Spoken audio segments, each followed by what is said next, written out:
Hello everyone, स्वागत है आप सभी का एक बार फिर से आपके अपने YouTube channel English can be fun में। मैं दिलीप एक बार फिर से आप सभी का स्वागत करता हूं। आज जो हम टॉपिक देखेंगे वो होगा पास्ट कंटिन्यूअस का पैसिव वॉइस, यानी कि पैसिव वॉइस का पार्ट 5 होने जा रहा है ये। तो चलिए स्टार्ट करते हैं आज का ये टॉपिक। आइए ध्यान देते हैं पास्ट कंटिन्यूअस के पैसिव वॉइस पर। पहले यहाँ पे स्ट्रक्चर देख लेते हैं। पास्ट कंटिन्यूअस का एक्टिव वॉइस का स्ट्रक्चर है ये। सब्जेक्ट प्लस वॉज या verb plus V4 plus object. ये मेरा एक्टिव वॉइस पास्ट कंटिन्यूअस का स्ट्रक्चर हुआ।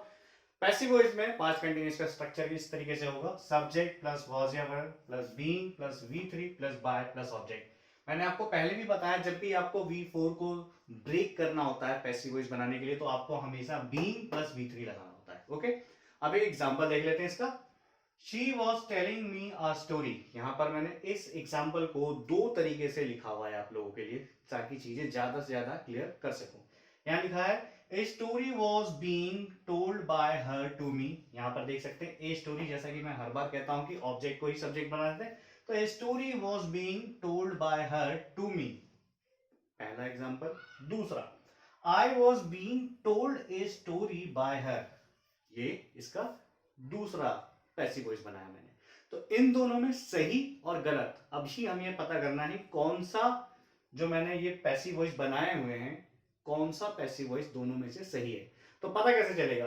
पता करने के लिए आपको मेरे जो पैसिव वॉइस के पुराने वीडियोस हैं उनमें जाके एक बार देखना पड़ेगा। जब मैं आपको पैसिव वॉइस पढ़ाना स्टार्ट कर रहा था तो मैंने आपको शुरुआत में ही बताया था कि जब भी आपको पैसिव वॉइस बनाते समय एक सेंटेंस के अंदर दो ऑब्जेक्ट मिले। यहां पर क्या है, ये देखिए, ए स्टोरी, एक ये ऑब्जेक्ट हो गया आपका, और ये मी, ये दोनों के दोनों ऑब्जेक्टिव केस हो गए इस एक सेंटेंस के अंदर। तो हमेशा जो आपको पैसिव वॉइस बनाना है वो लिविंग के साथ बनाना चाहिए। तो यहां पर देख सकते हैं, आई was being told a story by हर। तो अगर मैं स्ट्रक्चर से ही मिलाता हूं इसको, वो भी मैच हो जाएगा।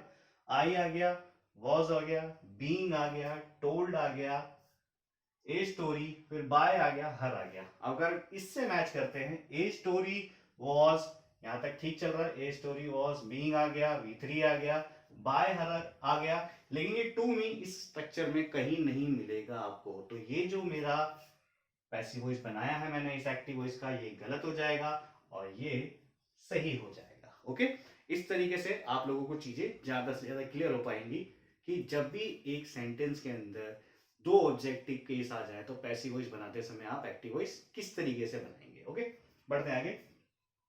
अगला जो रूल है उसका एग्जांपल है, वो भी लिखा हुआ है। Subject wasn't weren't plus V4 plus object, ये नेगेटिव का स्ट्रक्चर हो गया पास्ट कंटिन्यूअस का।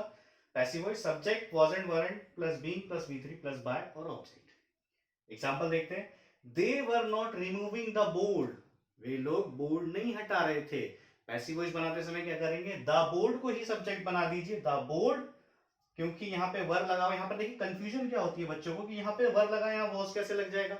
क्योंकि जब आप पैसिव वॉइस बना रहे हैं तो ये जो ऑब्जेक्ट है इसको आप सब्जेक्ट बना रहे हैं। यहाँ पर सब्जेक्ट क्या है, दे, यहाँ क्या है, the board. The board wasn't being removed by them. Okay, I hope यहां तक चीजें क्लियर हो पाएंगी। बढ़ते हैं आगे, और भी स्ट्रक्चर और एग्जांपल देखते हैं पास्ट कंटिन्यूअस के पैसिव वॉइस के अंदर। बढ़ते हैं अब अगले एग्जांपल और स्ट्रक्चर की ओर। यहां पर देख सकते हैं इंट्रोगेटिव का स्ट्रक्चर है, वॉज या वर plus subject plus V4 plus object plus question mark. ये एक्टिव वॉइस का स्ट्रक्चर है पास्ट कंटिन्यूअस के अंदर। पैसिव वॉइस का स्ट्रक्चर कुछ इस तरीके से दिखेगा, वॉज या वर plus subject plus being plus V3 plus bye plus object और क्वेश्चन मार्क। ये आपका पैसिव वॉइस का स्ट्रक्चर हो गया पास्ट कंटिन्यूअस के अंदर। एग्जांपल देखते हैं। Was she washing the clothes, क्या वो कपड़े धो रही थी। तो पैसिव वॉइस बनाते समय क्या करना है, ये जो मेरा ऑब्जेक्टिव है द क्लोथ्स, इसी को मैं सब्जेक्टिव केस बना दूंगा। तो were the clothes, were the clothes, being, being, washed, washed, by, ये जो मेरा पर्सनल प्रोनाउन है, जो सब्जेक्ट है मेरा शी, इसे बना देंगे हर।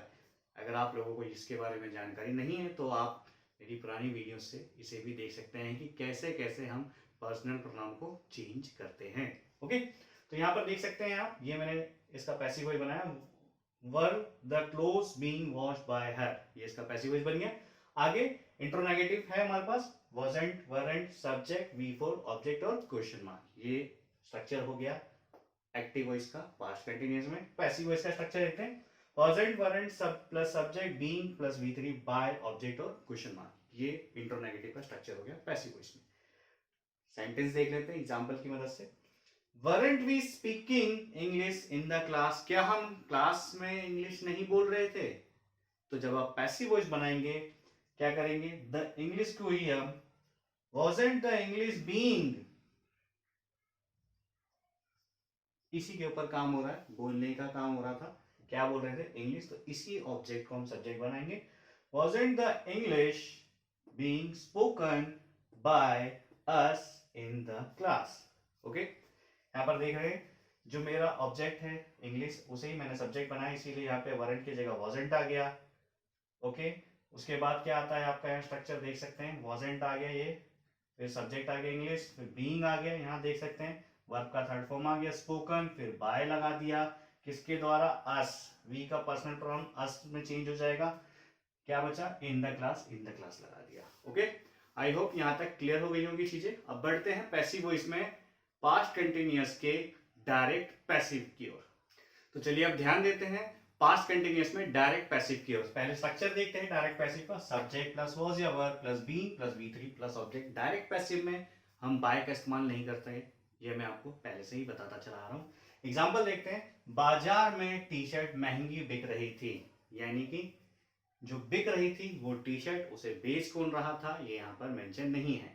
तो अब इस सेंटेंस को बनाने के लिए क्या करना पड़ेगा, जैसे कि ट्रिक मैंने आपको दी है, जो भी काम हो रहा है उसके पहले जो कुछ लिखा है उसे ही आप इस वाक्य के लिए सब्जेक्ट बना लीजिए। काम क्या हो रहा है, बिक रही थी, कैसी बिक रही थी, महंगी बिक रही थी, लेकिन बिक क्या रही थी, टी शर्ट, तो टी शर्ट को ही आप सब्जेक्ट बनाइए, द टी शर्ट, फिर उसके बाद वॉज लगा देंगे क्योंकि टी शर्ट एक है, the T shirt was being V3 sold, कैसी बिक रही थी, महंगी, कहां बिक रही थी, in the market, the T shirt was being sold costly in the market. ये आपका पहला ट्रांसलेशन हुआ। दूसरा देखते हैं, पार्टी में नए गाने बज रहे थे।